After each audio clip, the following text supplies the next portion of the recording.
सुप्रभात बच्चों।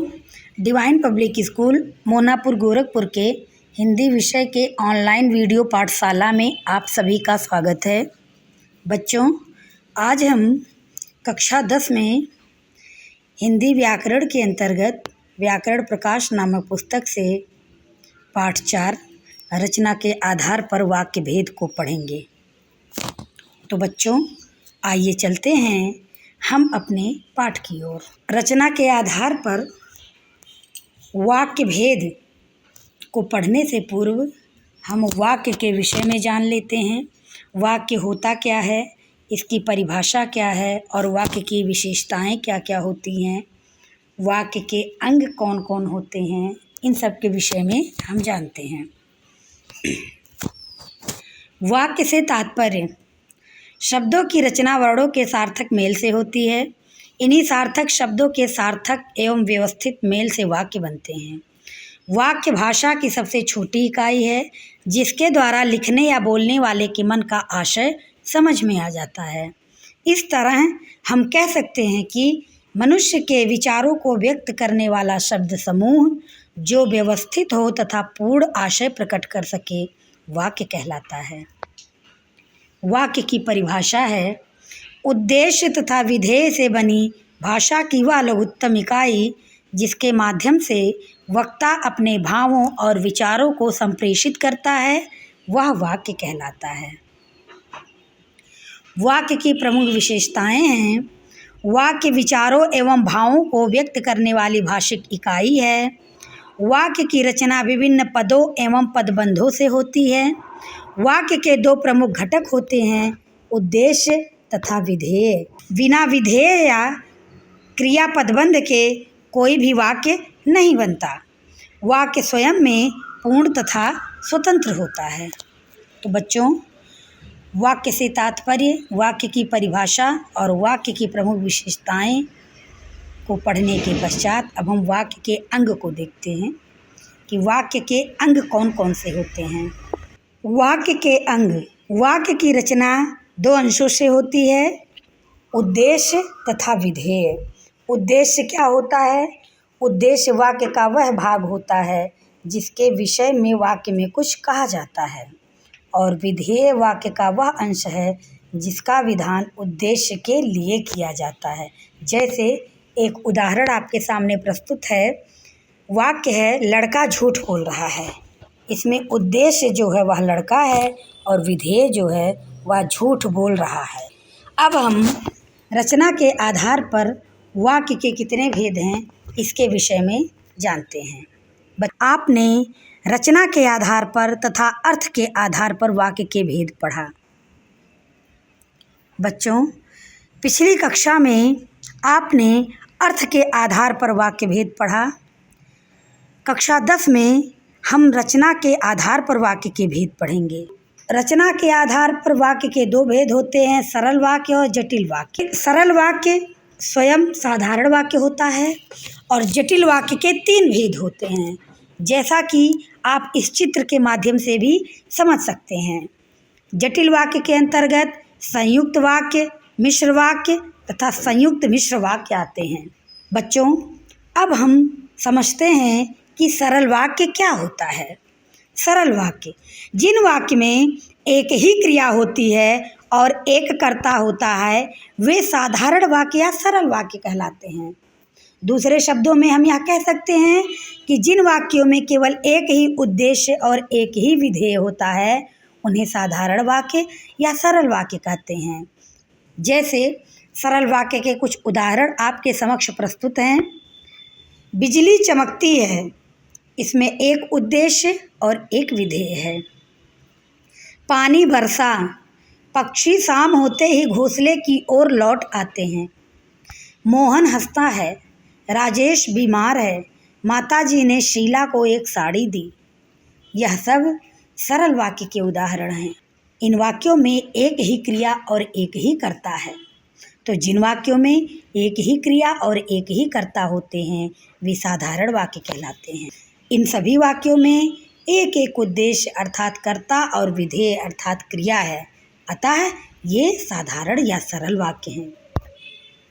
बच्चों, अब हम जटिल वाक्य को समझते हैं। जटिल वाक्य के अंतर्गत 3 तरह के वाक्य आते हैं। पहला संयुक्त वाक्य, दूसरा मिश्र वाक्य और तीसरा संयुक्त मिश्र वाक्य। संयुक्त वाक्य को समझते हैं। जब 2 या 2 से अधिक स्वतंत्र उपवाक्य किसी योजक द्वारा जुड़े होते हैं तो वे संयुक्त वाक्य कहलाते हैं। संयुक्त वाक्यों में सभी उपवाक्य स्वतंत्र उपवाक्य होते हैं तथा प्रत्येक उपवाक्य का स्तर समान होता है, इसलिए इन उपवाक्यों को समानाधिकृत उपवाक्य भी कहा जाता है। संयुक्त वाक्यों के उपवाक्य प्रायः और, एवं, तथा, या, अथवा, नहीं तो, इसलिए, कि, अतः, पर, परंतु, किंतु, लेकिन, वरना, मगर आदि समुच्चयबोधक अव्ययों के माध्यम से एक दूसरे से जुड़े होते हैं। जैसे संयुक्त वाक्य के कुछ उदाहरण हम देखते हैं। पहला उदाहरण है, वह दिन भर काम करता रहा परंतु पूरा ना हो सका। अर्थात यहाँ 2 वाक्य हैं, 2 स्वतंत्र उपवाक्य हैं और वह एक समुच्चयबोधक अव्यय से जुड़े हैं। वह परंतु है। वह दिन भर काम करता रहा परंतु पूरा ना हो सका, यह संयुक्त वाक्य का उदाहरण है। दूसरा है, राम बाजार गया और संतरे लाया। तीसरा है, सच बोलो परंतु कटु सत्य ना बोलो। चौथा है, हम सब दिल्ली घूमने गए और वहाँ 4 दिन रहे। पांचवा है, मैंने उसकी बहुत प्रतीक्षा की किंतु वह नहीं आया। तो संयुक्त वाक्य में 2 या 2 से अधिक स्वतंत्र उपवाक्य किसी समुच्चयबोधक अव्यय के द्वारा जुड़े होते हैं। अब हम मिश्र वाक्य के बारे में समझते हैं। मिश्र वाक्य में ऐसे वाक्य जिनमें सरल वाक्य के साथ साथ कोई दूसरा उपवाक्य भी हो, वह मिश्र वाक्य कहलाते हैं। मिश्र वाक्यों की रचना एक से अधिक ऐसे साधारण वाक्यों से होती है जिनमें एक प्रधान वाक्य होता है एवं दूसरा वाक्य आश्रित होता है। इस वाक्य में मुख्य उद्देश्य और मुख्य विधेय के अलावा एक या अधिक समापिका क्रियाएं होती हैं। मिश्र वाक्य में एक से अधिक उपवाक्य होते हैं। इस प्रकार के वाक्य में एक प्रधान उपवाक्य होता है तथा शेष अन्य उपवाक्य उस पर आश्रित होते हैं। जो उपवाक्य आश्रित होते हैं उन्हें आश्रित उपवाक्य कहते हैं। ये उपवाक्य आपस में व्याधिकरण योजकों से जुड़े रहते हैं। ये योजक हैं कि, जो, क्योंकि, जितना, उतना, जैसा, वैसा, जब, तब, जहाँ, वहाँ, जिधर, उधर, अगर, यदि, तो, यद्यपि, तथापि इत्यादि होते हैं। अब हम कुछ उदाहरण के माध्यम से मिश्र वाक्य को समझते हैं। मिश्र वाक्य का उदाहरण है, माँ ने कहा कि शाम को जल्दी लौट आना। तो यह जो आपका प्रथम वाक्य है, इसमें एक प्रधान वाक्य है और दूसरा उस पर आश्रित वाक्य है। जैसे माँ ने कहा, यह आपका प्रधान वाक्य है। शाम को जल्दी लौट आना, यह वाक्य आपके प्रधान वाक्य पर आश्रित वाक्य है। तो माँ ने कहा कि शाम को जल्दी लौट आना, यह मिश्र वाक्य का उदाहरण है। दूसरा उदाहरण है, जब गीता ने मेहनत की तब वह प्रथम आई। इस वाक्य को आप आसानी से समझ सकते हैं कि गीता ने जब मेहनत की अर्थात यह प्रधान वाक्य हुआ, तभी वह प्रथम आई, यह आश्रित उपवाक्य हुआ। अर्थात जब गीता ने मेहनत की तभी वह प्रथम आई। अगला है, जो छात्र परिश्रम करते हैं वे ही सफल होते हैं। चौथा उदाहरण है, जैसे ही सूर्यास्त हुआ चारों तरफ अंधेरा छा गया। पांचवा उदाहरण है, वह विद्यालय नहीं आया क्योंकि वह बीमार है।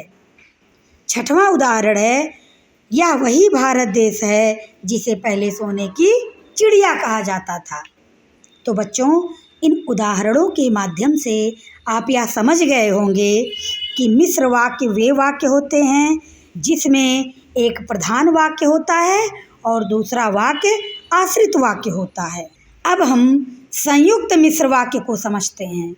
संयुक्त मिश्र वाक्य के तथा संयुक्त वाक्य के मिश्रण होते हैं, जैसा कि इनके नाम से ही मालूम होता है। इनमें एक प्रधान उपवाक्य, दूसरा आश्रित उपवाक्य तथा तीसरा समुच्चय बोधक अव्यय से जुड़ा स्वतंत्र उपवाक्य होता है। आप एक बार संयुक्त मिश्र वाक्य को फिर से समझ लीजिए।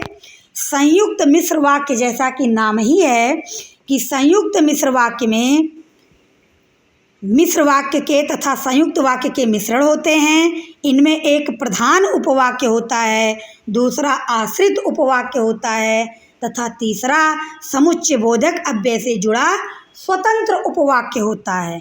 जैसे कुछ उदाहरणों के माध्यम से आपके समझ में आ जाएगा। पहला उदाहरण है, अध्यापक बोले कि कल सब छात्रों को 8 बजे तक पहुंचना है और नाटक करना है। अब इस वाक्य में आपका एक मिश्र वाक्य है, एक संयुक्त वाक्य है और एक प्रधान उपवाक्य है जो कि स्वतंत्र। इस वाक्य में आपका एक प्रधान उपवाक्य है, दूसरा आश्रित उपवाक्य है और तीसरा समुच्चय बोधक अव्यय से जुड़ा स्वतंत्र उपवाक्य है। दूसरा उदाहरण है, मैं रोटी खाकर लेटा कि पेट में दर्द होने लगा और दर्द इतना बढ़ा कि तुरंत डॉक्टर को बुलाना पड़ा। अगला उदाहरण है, वह लोग चले गए जो कल से इंतज़ार कर रहे थे और जिनके पास खाने के लिए कुछ भी नहीं है। चौथा उदाहरण है, मैं तब एयरपोर्ट पहुंचा जब वहां कोई भी नहीं आया था और किसी ने मेरी चेकिंग तक नहीं की। तो संयुक्त मिश्र वाक्य के यह उदाहरण हैं। संयुक्त मिश्र वाक्य में एक प्रधान उपवाक्य, दूसरा आश्रित उपवाक्य तथा तीसरा समुच्चय बोधक अव्यय से जुड़ा स्वतंत्र उपवाक्य होता है।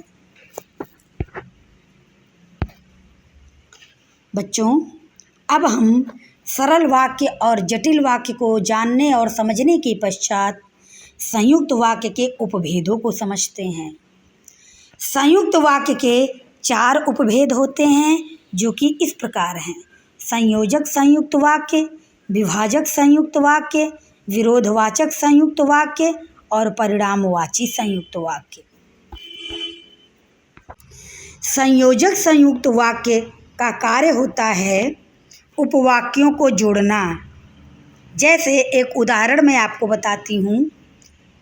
संयोजक संयुक्त वाक्य समुच्चय बोधक अव्यय से जुड़े होते हैं, जिसमें और तथा एवं शब्द आते हैं।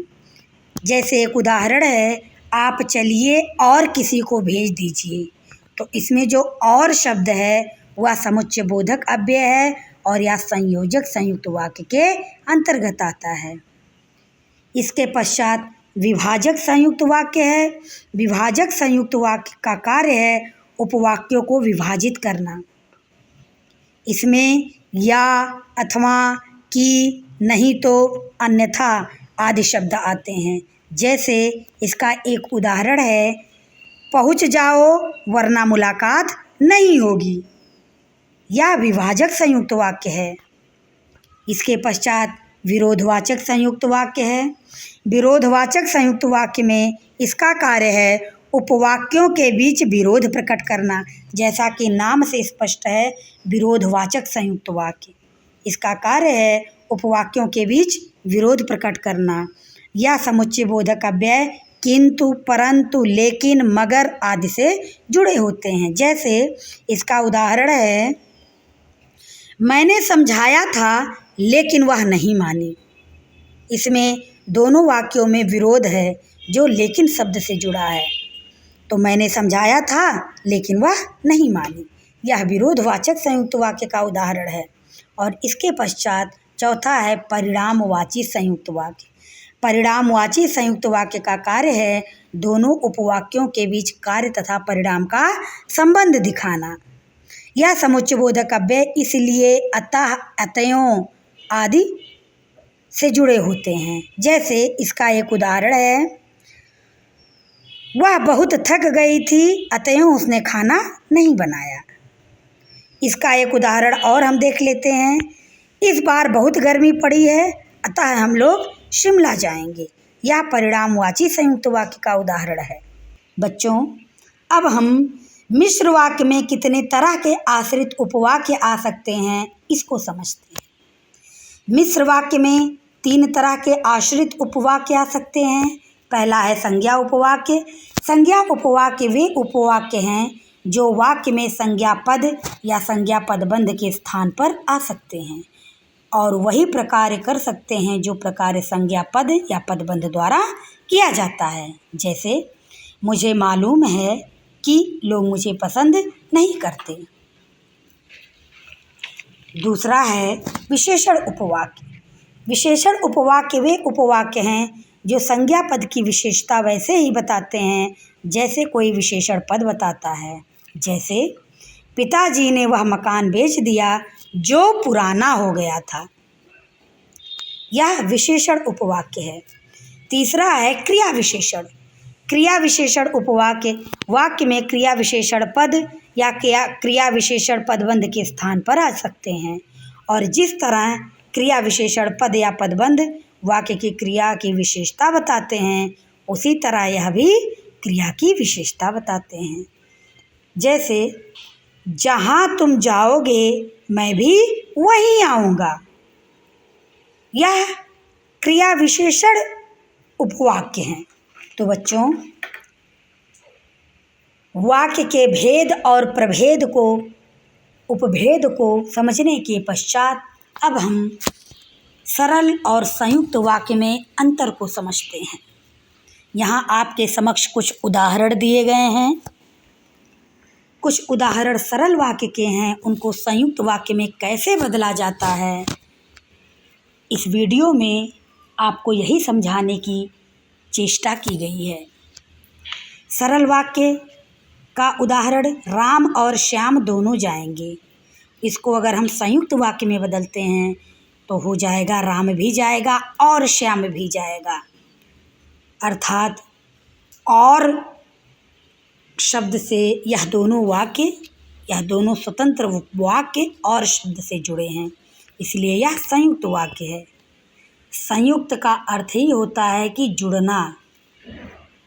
दूसरा है सुरेश के आ जाने से सब प्रसन्न हो गए। अब इसको अगर संयुक्त वाक्य में बदलेंगे तो हो जाएगा सुरेश आ गया अतः सब प्रसन्न हो गए। तीसरा उदाहरण है सूर्य के छिपने पर अंधेरा छा गया। इसका संयुक्त वाक्य होगा सूर्य छिपा और अंधेरा छा गया। चौथा उदाहरण है मैं अपना शेष जीवन अमेरिका में बिताऊंगी। इसका संयुक्त वाक्य होगा मैं अमेरिका जाऊंगी तथा अपना शेष जीवन वहीं बिताऊंगी। पांचवा उदाहरण है प्रातः काल होने पर चिड़ियाँ चहचहाने लगती हैं। इसका संयुक्त वाक्य होगा प्रातः काल होता है और चिड़िया चहचहाने लगती हैं। तो बच्चों, सरल वाक्य से संयुक्त वाक्य में हम वाक्यों को कैसे बदलते हैं यह आप इस उदाहरण के माध्यम से समझ गए होंगे। अब हम संयुक्त वाक्य को मिश्र वाक्य में कैसे बदलते हैं इसको समझते हैं। संयुक्त वाक्य का उदाहरण है वह बाजार गया और फल खरीदे। और मिश्र वाक्य में बदलते समय हम लिखेंगे वह बाजार इसलिए गया कि उसे फल खरीदने थे। दूसरा उदाहरण है रमेश आया और मोहन चल दिया। इसका मिश्र वाक्य होगा जैसे ही रमेश आया वैसे ही मोहन चल दिया। तीसरा उदाहरण है विद्यार्थी परिश्रमी है तो अवश्य सफल होगा। इसका मिश्र वाक्य होगा जो विद्यार्थी परिश्रमी है वह अवश्य सफल होगा। चौथा उदाहरण है मनोरमा गाती है और राधा नाचती है। इसका मिश्र वाक्य होगा जब मनोरमा गाती है तो राधा नाचती है। अर्थात मिश्र वाक्य में एक प्रधान उपवाक्य और दूसरा उस पर आश्रित उपवाक्य होता है। आप इन उदाहरणों के माध्यम से स्पष्ट रूप से समझ सकते हैं। 5वां उदाहरण है, गांधी जी स्वराज चाहते थे और वह हमें मिला गया है। इसका मिश्र वाक्य होगा, गांधी जी जो स्वराज चाहते थे वह हमें मिल गया है। तो बच्चों, सरल वाक्य से संयुक्त वाक्य में बदलना, संयुक्त वाक्य को मिश्र वाक्य में बदलना आपने अच्छे से देखा और समझा।